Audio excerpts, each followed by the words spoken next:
700 फिल्में और तकरीबन 5000 गाने। समीर जी से पूछेगा उनका हाथ नहीं दर्द हो गया? म्यूजिक इंडस्ट्री की शान समीर अंजान।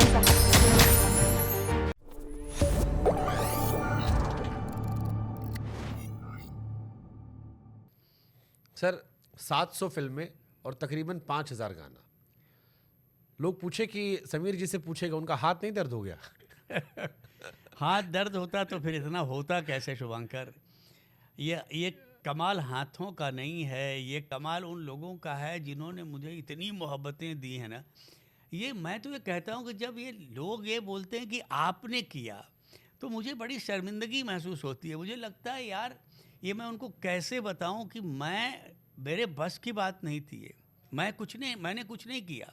मेरे फादर की एक बड़ी खूबसूरत कविता है कि मैं कब गाता मेरे स्वर में प्यार किसी का गाता है, जब जब आए याद किसी की नया गीत बन जाता है। तो ये उसके साथ कोई लगन रही है और लिखवा लेता है। मेरे में वो ताकत ही नहीं है शुभंकर कि मैं तो जब पहला गाना लिख रहा था तो मैंने 35 अंतरे लिखे थे और फिर भी वो गाना पास नहीं हुआ। एक दौर ये था कि जो बोल दिया वही फाइनल है। सिटिंग होने के आधे घंटे पहले तक मेरे पास कुछ नहीं होता था और जब पहुंचता था तो पूरा गाना हाथ में रेडी होता था। तो ये चमत्कार नहीं है तो क्या है? ये इंसान के बस की बात नहीं है।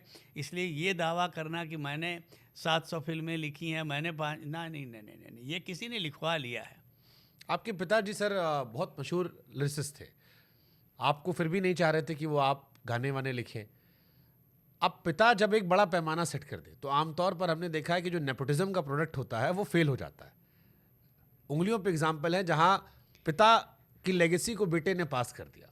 तो थोड़ा बताओ ना पिताजी वाली कश्मकश, क्योंकि उनके भी गाने पढ़ रहा था। क्या कमाल कमाल के गाने लिखे उन्होंने। अमिताभ बच्चन साहब को अमिताभ बनाने में उनकी भी बड़ी भूमिका है। क्या हुआ शुभंकर, देखो मैं एक छोटे से गांव में पैदा हुआ। बचपन खेतों में, खलिहानों में, चौपालों में गुजरा। उसके बाद मैं शहर तक गया और फिर मैंने BHU से MCOM किया। और उनकी शुरुआती दौर से ये कोशिश रही कि तुम कुछ भी, एक ही डायलॉग बोलते थे कि तुम कुछ भी करना, गीतकार बनने की कोशिश मत करना। क्या है? पैसा नहीं था इसलिए? पैसा नहीं था नहीं उसमें? नहीं नहीं, वहीं अब आता हूँ जो सवाल तुमने कहा है। और सचमुच मुझे कोई, मेरे दिल के किसी कोने में ऐसा कोई ख्याल था ही नहीं कि मुझे गीतकार। इसलिए उन्होंने बड़ी स्मार्टली मुझे आर्ट में पढ़ने नहीं दिया, मुझे कॉमर्स में डलवाया कि इसको डालोगे साला, क्योंकि ये उनको ये डर था कि कहीं इसको जेनेटिकली न मिल जाए पोइट्री, क्योंकि मैं लिखता हूँ तो मेरे ब्लड से इसके ब्लड में ना जाए। तो उन्होंने बड़ी स्मार्टली कहा कि नहीं, इसको कॉमर्स में डालो। अच्छा, कॉमर्स में डाल दिया। मेरी लगन थी, मैं पढ़ाई में अच्छा था तो मैं पढ़ता रहा। मगर एक बड़ी खूबसूरत बात अब समझ में आई कि आज तुम इतना सक्सेसफुल पॉडकास्ट करते हो, कभी बैठ के अकेले में सोचना कि तुम, ऐसा तो नहीं था, तुम बहुत टैलेंटेड थे, पढ़े लिखे थे, तुमने BTech किया है जैसा तुमने बताया, इस लाइन में क्यों आए और आए फिर सक्सेसफुल क्यों हो गए? उसका कारण था कि ये तैयारी आज से नहीं थी, तुमको अननोइंगली पता भी नहीं था, मगर एक कोई था जो तुमको उसके लिए प्रिपेयर कर रहा था और वो था ऊपर वाला। मैं ये सोचूं कि बचपन में मैं खेतों में 2-2 घंटे क्यों गाता रहता था। मैं स्कूल में पढ़ने नहीं जाता था, टीचर ने इस शर्त पे मुझे रखा और मैं गया। वो बोलता था नहीं तुझे पढ़ाऊंगा नहीं, तू आके जब ख़त्म हो जाए क्लास तो कोई गाना सुनाया कर। तो मेरा इंटरेस्ट जगा कि यार अब चलना चाहिए, मज़ा आएगा। ये सब मैं करता रहा। तो जब कहीं रिलेशन में जाऊँ तो लोग मुझसे गवाएं कि नहीं समीर वो गाना गा होगा। तो पहले गाने का शौक़ था, मुझे लिखने उखने का नहीं था। फिर एक दौर आया कि मैंने म्यूजिकल टीम बना ली। उस ज़माने में उसका नाम हम लोगों ने रखा था मनोरंजन ऑर्केस्ट्रा पार्टी बनारस में। फिर एक ग्रुप मिल गया राइटरों का, जो जितने बनारस के मशहूर शायर थे उनसे दोस्ती हो गई। और अब हम लोगों ने गोष्ठियाँ शुरू कर दी। अब मैंने जर्नलिज्म भी शुरू किया। आज तक पे मेरी पहली गज़ल जो छपी थी आज तक में, वह गज़ल आज तक मुझे याद है कि कभी ज़िंदगी के सदमे कभी मौत का है डर, कभी ज़िंदगी के सदमे कभी मौत का है डर, किस कसमकस में जी रहा हूँ अपनी ये उम्र। तो मैं इतना खुश हो गया कि आज तक मैं गज़ल का छपना, मतलब ये स्टैंप लग गया कि भैया अब आपको शायरी आ गई। फिर उसके बाद मैं पढ़ाई करता रहा साथ में, कोशिश यही रही। मेरे ग्रैंडफादर बैंक में नौकरी करते थे, उनकी एक ही तमन्ना थी कि पहले था कि मेरे बेटे करें, तो बेटे तो बॉम्बे आ गए। फिर उनको लगा कि चलो यार ये लड़का पकड़ में आया है, इसने कॉमर्स भी किया है, तो इसको मैं बलि का बकरा बनाता हूँ। अच्छा, वो बनाए और मेरी नौकरी लग गई। उस ज़माने में 80s में बैंक की नौकरी मिलना मतलब ICS PCS होने जैसा था, और मेरा पूरा परिवार मुझ पे निर्भर कर रहा था। मगर 2 दिन मैं गया तो मुझे अंदर से कुछ आवाज़ आए कि तू कहाँ आके बैठा भाई, ये तेरी दुनिया नहीं है। मैं बैंक में आने के पहले गाने लिख रहा हूँ, बैंक में जाने के बाद गाने लिख रहा हूँ, रात को गोष्ठी कर रहा हूँ। तो रात का फैसला था शुभंकर, मैंने बोला नहीं, मुझे छोड़ देना है। मैंने रिज़ाइन किया। तीसरे दिन मैंने जाके टेबल पे रिजाइनेशन लेटर लिख रहा था। मैं बैंक का बैलेंस शीट और कस्टमर्स को केयर नहीं कर रहा था। घर वालों का रोना धोना शुरू हो गया कि तू ये क्या कर रहा है भाई, पागल हो गया, मत कर। और पिताजी का वो डायलॉग मुझे कि तुम कुछ भी करना, गीतकार बनने की कोशिश मत कर। और मेरे अंदर एक आक्रोश कि यार ये आदमी इतना सक्सेसफुल है, ये मुझे क्यों रोक रहा है काम करने के। खैर मैं आ गया, और तुम समझ लो बनारस से मुंबई में जब मैं उतरा हूँ तो ऐसा लगा कि किसी को नाले से उठा के समंदर में फेंक दिया जाए। मुझे लेफ़्ट राइट ईस्ट वेस्ट, बस का नंबर, लोकल ट्रेन, ये ट्रेन, मैं भौचक्का खड़ा हूँ दादर स्टेशन पे कि ये हो क्या गया मेरे साथ, और मैंने इतना बड़ा ब्लंडर कैसे कर दिया यार, अब मेरा होगा क्या। खैर मेरे एक रिलेटिव, मेरे फूफा जी थे बेचारे, वो आए, मुझे लेके गए। अब वहाँ से ज़िंदगी का पिताजी कहाँ थे तब? पिताजी जुहू में रहते थे, और मैं एक जगह है मालवनी, चाल में मैं रहता था। और उस पहले तो फूफा जी भी चाल में रहते थे, उनके घर में रहता था, उसके बाद मैं वहाँ से निकला। तो वो टॉयलेट की लाइन में जब वो डब्बा लेके खड़ा रहना होता था ना, तो मैं बाथरूम के लिए तो कम, उस दर्द के लिए रोता था कि भाई मैं अच्छे खासे घर से था यार, और मैंने फादर का घर देखा था, मतलब मेरे बेडरूम से समंदर दिखता था। अगर मैं कर्टेन खोल दूं तो पूरा समंदर लगता था मेरे बेडरूम में। मैंने बोला वहाँ रहने वाला आदमी ये कहाँ चाल में है यार। खैर फिर बीच में एक हादसा हुआ मेरी आंटी के साथ, उनको कुछ प्रॉब्लम हुई तो मैं बनारस गया वापस।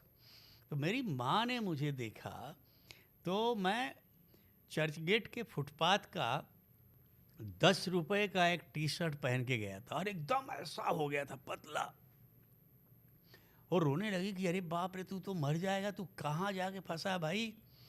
तब उसने पहली बार ज़िंदगी में उसने पिता को ख़त लिखा कि मेरा बेटा वहाँ ऐसे मर रहा है और आपको कोई फिक्र नहीं है। तो उनका जवाब आया कि आपका बेटा मेरे सपनों में नहीं आता, मुझे पता ही नहीं कि आपका बेटा यहाँ आया है। ठीक है भैया, आपने आग्रह किया है तो मैं देखता हूँ। जब उन्होंने पता लगवाया, रिलेटिव सब जानते ही थे, मुझे बुलवाया। उस मीटिंग के बारे में मैंने बहुत सारे पॉडकास्ट में बहुत जगह बात की है। उसका बहुत छोटे में तुमको बताता हूँ कि उन्होंने कहा कि अब ये 23 साल का मैं था उस वक्त, और 23 साल में मेरा उनका आमना सामना 3 बार हुआ है बस। बहुत कम जाते थे वहाँ बनारस। तो मुझे ऐसा लगता था कि he is not my father, he जैसे कोई रिलेटिव होता है ना, वैसा लगता था। अब ये 23 साल के बाद मैं आक्रोश में हूँ, सामने मेरा बाप बैठा हुआ है, और मैं ये तैयार होकर गया हूँ कि आज ये जो पूछेंगे ना, मैं इनको 2 टूक जवाब दूंगा, क्योंकि अब तो मैं आ ही गया हूँ, मैंने अपनी ज़िंदगी को रिस्क पे डाला है। जबकि मैं जब जहाँ जाऊँ, मैं एमकॉम था, लोग बोले आप स्कूल में नौकरी कर लो, तो आप प्रोफेसर बन जाओ, आप नाइट स्कूल में मैंने बोला साला वही छोड़ के आए, वो तो नहीं जाऊँगा। खैर बोल रहे हैं कि पहला सवाल कि मेरे मना करने के बावजूद आप यहाँ क्या सोच के आए हैं। मतलब ठीक है, अभी आप जवान हो गए हैं, आपको अपने फैसले लेने की आज़ादी है, मगर आपने मेरी बात पे बिल्कुल गौर नहीं किया।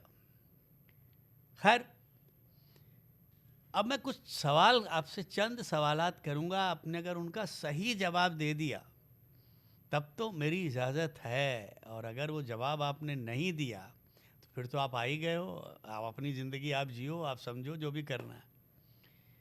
अब मुझे और गुस्सा आ रहा है कि आदमी यार अभी भी इसको एक्सेप्टेंस नहीं है।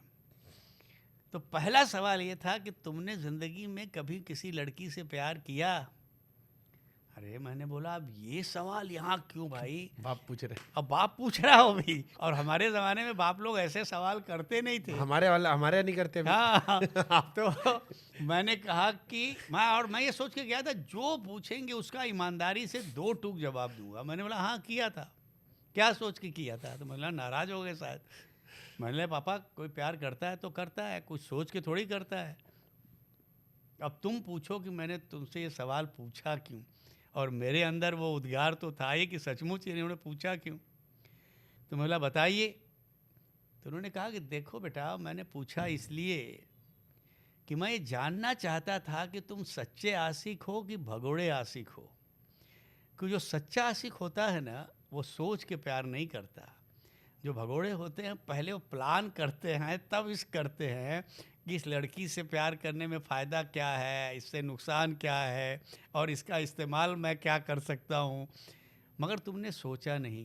ये जो इंडस्ट्री है ना ये एक महबूबा की तरह है। ये बावफा भी हो सकती है और बेवफा भी हो सकती है, मगर तुम सच्चे आशिक हो तो भागोगे तो नहीं, ये तुमने कंफर्म कर दिया। दूसरा सवाल, क्या सोच के आए थे कि ये हूरों की दुनिया है, सब अप्सराएं होंगी, हीरोइनें तुम्हारे आसपास रहेंगी, जहाँ जाओगे लोग तुम्हारा ऑटोग्राफ लेंगे, इंटरव्यू लेंगे, यही सोच के आए थे ना कि ये तो जन्नत है, यहाँ तो यार यहाँ आ जाऊँ तो पूरी दुनिया मेरी जेब में है। हमने बोला हाँ सोच के तो यही आया हूँ। बोले मगर एक चीज़ तुमने नहीं सोचा बेटा। हमने बोला क्या? बोले जन्नत पाने के लिए मरना पड़ता है।